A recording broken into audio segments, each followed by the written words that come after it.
Salut les gars, aujourd'hui nouveau concept sur la chaîne. N'hésitez pas à aimer la vidéo, la partager et me dire en commentaire si vous souhaiteriez davantage des vidéos comme celle-ci. On commence direct. En ce moment, on voit un petit ou grand débat à travers la Coupe du Monde féminine. Plusieurs conversations à propos des différences de rémunération ou encore du fait que celle-ci soit très peu regardée, avec une mentalité qui ne laisse pas réellement de place aux femmes qui jouent au ballon rond. Bref, arrêtons l'actualité et passons au concret. Je me suis amusé à regarder la Coupe du Monde féminine, ou au moins quelques matchs, et je me suis dit pourquoi pas ne pas parier sur ça. Car rappelons-le, mais les compétitions très importantes comme celle-ci laissent rarement place à des grosses surprises.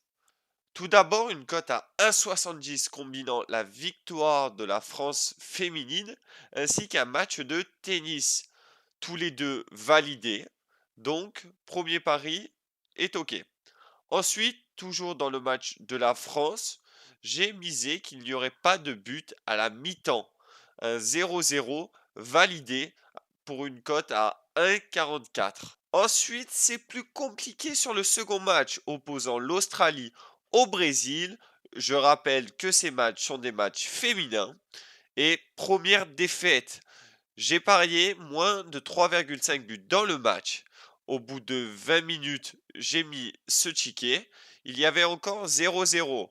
Malheureusement, il y a eu penalty juste ensuite et le nombre de buts a considérablement augmenté, finissant, il me semble, à 3-2.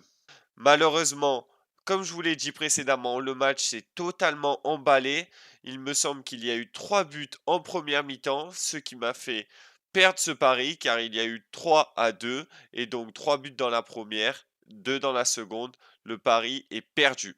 Bon, j'ai mis seulement 2 paris sur chaque match et bien qu'on soit perdant ce soir, je voulais surtout tester cette Coupe du Monde. À 15 likes, je refais un épisode live Coupe du Monde féminine. Vous avez les cartes en main.